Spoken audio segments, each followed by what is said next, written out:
Bom, pessoal, vamos lá fazer esse vídeo aqui. Hoje eu acabei usando o Fiat Tipo. Dei umas voltinhas com ele, estava muito tempo parado. E dei uma observada legal, assim, em algumas coisas que a gente que está acostumado a utilizar aí os carros da coleção. Lembrando que esse carro não é da coleção, né? É um carro aí que a gente comprou para devolvê-lo aí para o meio antigo, né? Para o carro não se acabar na mão de alguém que vai usar o carro até derreter, tá? Ele é um carrinho, esse aqui é um 2.0 SLX, existe um vídeo dele, tá? Ele é 9495, porém não há como negar que a Fiat nessa época, principalmente Tipo, Tempra, né? Depois Maré, são uns carros muito interessantes, né? São carros aí que eu nunca tive contato. Tive contato com o Tipo quando era criança, tá? Um vizinho nosso, amigo do meu pai, tinha um Tipo preto, que é um dos tipos mais difíceis aí de ver. Ele tinha um Fiat Tipo 94 preto, 4 portas. É um carro que eu andei bastante quando era criança, mas assim, nada que eu ficasse reparando em painel, enfim, nos detalhes do carro, né, como eu reparava em GM, até em Volkswagen, tá?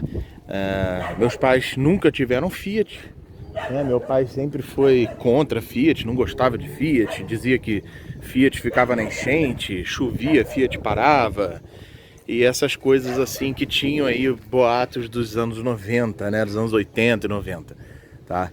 Mas convivendo com esse carrinho aqui,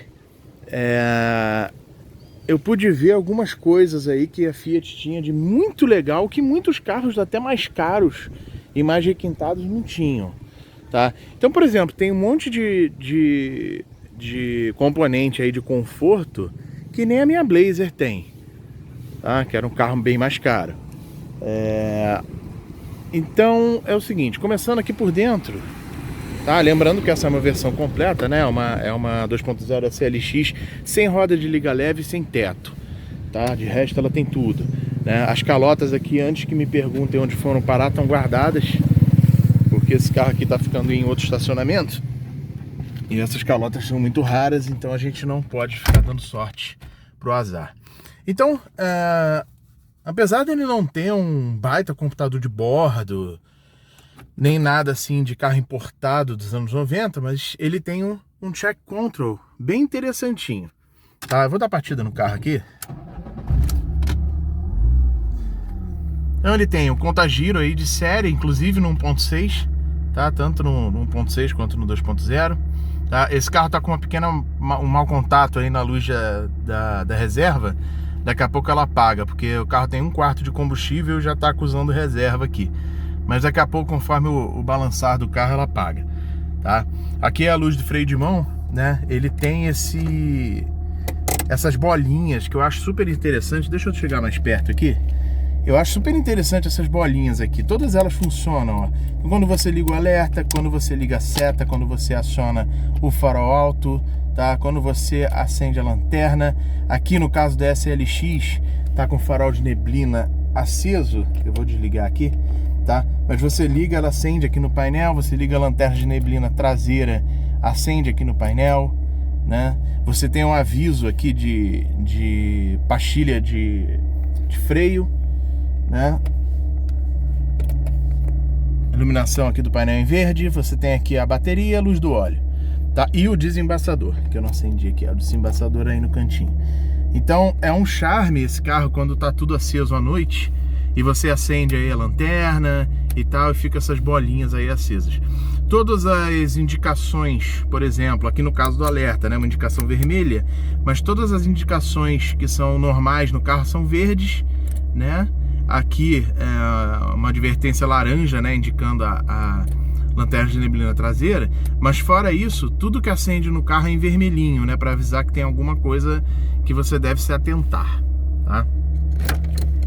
Vamos para a parte mais interessante aqui, né, que nem minha Blazer tem. É um negócio que realmente eu olho assim e falo, puxa, não custava ter em outros carros, né? Por exemplo, em alguns GMs aí mais completos que nem vieram com possibilidade de ter um check desse, tá? Primeiro eu vou falar aqui, né? Você tem aqui à esquerda a temperatura da água, esse Fiat aqui, você tem a temperatura da água do lado esquerdo, um vacômetro ou econômetro, como preferirem, do lado no centro aqui, tá? E um reloginho de horas.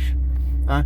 Esse econômetro funciona mais ou menos como o do Monza, por exemplo. Tem alguns Fiat mais modernos que tem esse econômetro, né? Conforme você acelera, ele marca ali mais próximo do consumo alto, ali daquela faixinha churada em laranja, né? Em vermelho ali, tá?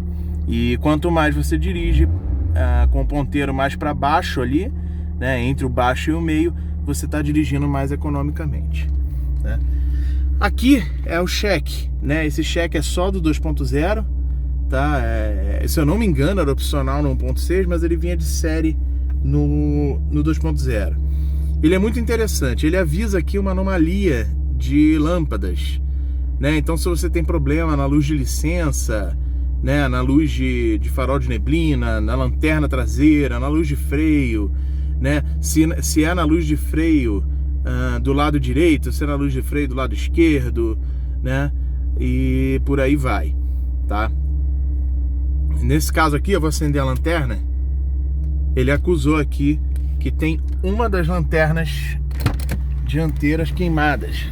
E tem de fato, tá? Na verdade tá sem a lâmpada. Então você tem aqui esse lado aceso e esse lado aqui não. Então é super interessante, né? Uma advertênciazinha aí de lâmpada. Outra coisa que ele tem bem legal, né? Que isso eu me lembro que tinha na Cherokee. Vou desligar aqui para ficar mais fácil, para não ficar um monte de avaria acesa. Tá? Mas quando você abre a porta, ela acusa aqui a portinha do motorista, aqui da porta do motorista aberta, tá? Se você abre a porta do carona, ele acusa a porta do carona. E também as portas traseiras, né? Bem como porta-malas também.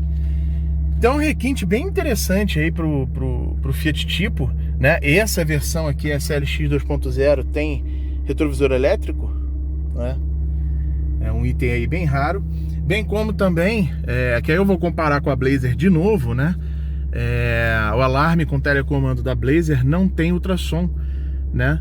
E já a Fiat Tipo, mesmo sendo um carro mais antigo, né, 1994/95, esse caso aqui, ela já tem ultrassom. Então, se você, apesar do comando do alarme ser por IR, né, esse aqui tá quebrado, tá com problema, mas o comando do alarme original desse carro é por IR, né, que é uma espécie de controle remoto, que você aponta aqui você aponta o controle da chave aqui para dentro, e ele aciona, ativa e desativa o alarme. Tá? Mas se você quebrar o vidro aqui do carro, ele já acusa que alguém está invadindo o veículo e começa a disparar o alarme e bloqueia a ignição, né? Já a Blazer não. A Blazer é só o telecomando de porta, né? Você trava, ativa o alarme.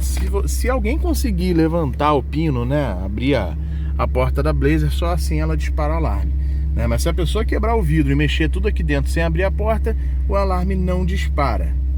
Tá? A Fiat Tipo 2.0 conta com o espelhinho no parasol, tá? Apenas pro lado do carona. É um carrinho super interessante, ó. Tem trava no porta-luva, tem iluminação na mala. Então, assim, é um carrinho que muita gente tinha preconceito e o carro pegava fogo e aquelas histórias todas, mas é um puta carrinho que não vale nada, financeiramente falando ainda. Carro que, assim, dá para você comprar num preço bem acessível. Claro que a versão SLX 2.0 tá ficando mais difícil de ver, principalmente as versões com teto solar e roda de liga leve, né? Sedit Valve, então, nem se fala. O preço da Sedit Valve já disparou há algum tempo. Mas a 1.6 e até mesmo a 2.0 básica, né, como essa aqui, que é completa, mas sem teto e roda, você ainda encontra aí por um preço bem ok. A gente comprou esse carro por um preço aí de pintura, né, de carro, como diz o Badolato, né? E as 1.6 então nem se fala. Há pouco tempo atrás eu quase comprei uma Tipo Duas portas, 93 da primeira safra aí, 1.6, com calota igual essa aqui, né? Duas portas azul, que eu acho a cor mais bonita, a cor da propaganda de época, né? Um pouco rodado, né? Acho que tinha 120 mil quilômetros, tinha uma besteirinha de documentação para pagar por R$3.900. Claro que hoje em dia não vai estar mais isso deve ter uns 2 anos. Mas vai, que pague 6 mil num carro desse, 7 mil. É um carrinho bem interessante para se usar até no dia a dia. Hoje eu fiquei usando, hoje é domingo, né? Eu fui almoçar, fui fazer umas coisas, fui no cinema e fiquei usando esse carrinho, né? A Fielder tá dando aí um tapa no visual, porque ela tomou uma batidinha e a gente tá sem a Fielder, e aí eu fiquei usando esse carro. Esse carro tava comigo, eu fiquei usando ele.